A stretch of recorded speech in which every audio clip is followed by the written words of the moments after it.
Welcome inside Studio One here in the Heineken Seaport District in New York with Paul Pierce, Jalen Rose, Chauncey Billups. I'm Michelle Beadle. We've got a doubleheader coming up on ABC with Game 4s in Milwaukee and San Antonio, both facing series deficits, but we got to start with what happened last night in Utah. A dynamic triple-double performance, huge pivotal Game 3 win.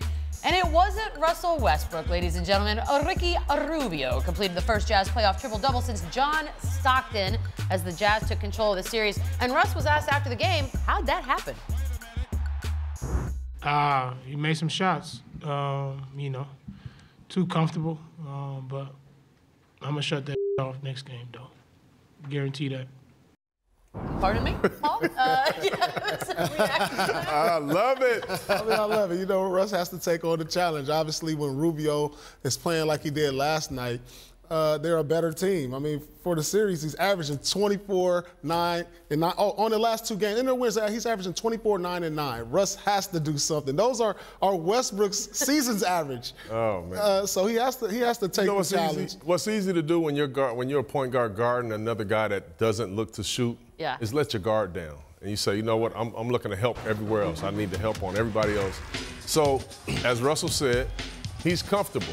And he is. I mean, he's out there doing tricks. He's finishing right hand, left hand. He's shooting a three ball. He's pulling up floaters, one leg.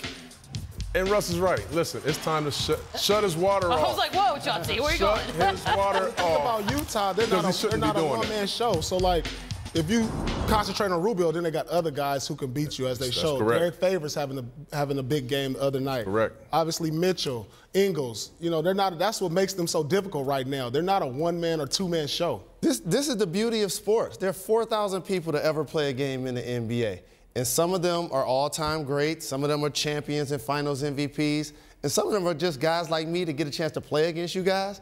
And then all of a sudden, Ricky Rubio goes to bed at night, I dominated Russell Westbrook. Drew Holiday goes to bed, I took it to Dame Lillard. How about Jeff Teague? I took it to CP3. That's what this year is all, that's what the postseason is all about. And there are three people that have had triple doubles in the postseason. LeBron James, Ben Simmons, and Ricky Rubio. So Russ is right. He won't do it again. He won't, because he already did it. Will be in front of him. He already did it. Well, now you're just he don't have to do it again. He already did it. Well, he's not going to do it again, that's for sure. But that doesn't mean he won't play well. First of all, let's just establish something. We don't know the future, so we don't know whether or not Rubio's going to do it again. You can't just say that like fact. He might. He will not have, you want to bet? It's friendly wager time, ladies and gentlemen. He will not have another triple-double in this series. Fine, but then let's talk about Russell Westbrook. Because he had the bad fourth quarter, then yesterday. I mean, it's one thing to say you're going to stop some stuff, but what's he got to do?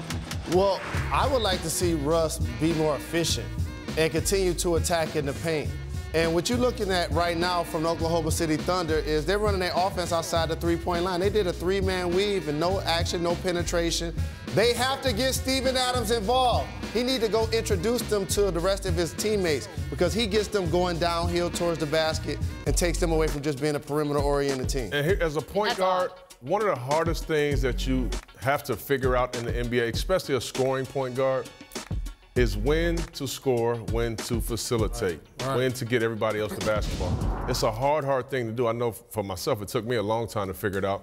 That's the one area that I've been critical of Russ, saying he can make a step. When he figures that out, he can make a huge step because sometimes he shoots errant shots, turns the ball over, gets a little sped up late in games, and he has a hard time closing them out from time to time.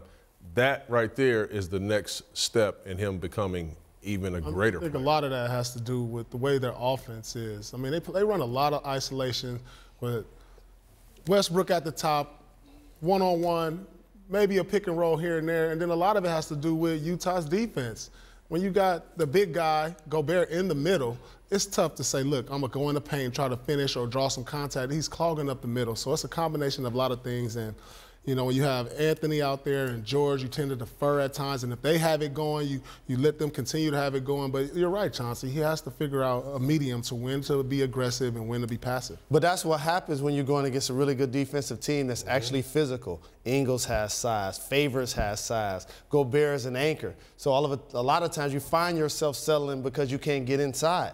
That's what makes Adams so important because he has to make Gobert work to at least take some of the pressure off of these guys. He's been in foul trouble. He hasn't been as effective as he has been the entire season, and that really hampers their offense. So they're down 2-1, Game 4 on Monday. This for me, this postseason has been all about teams and the wave of whether or not you believe in them one day to the next. You still believe in the Thunder? I'll be honest with you. I've never believed in the Thunder. Okay. They have a lot of talent. I think Utah is the best team in this series. Yep. Offensively, defensively, they share the basketball. They play with one another. They're the better team. I don't know that they come out and win the series because there's not a lot of wins going to be had in Salt Lake City.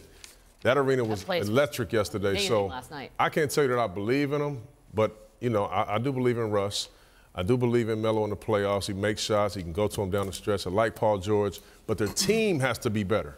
Yeah, I believe in them. When you have the best player on your side, you always have a chance, and that's Russ.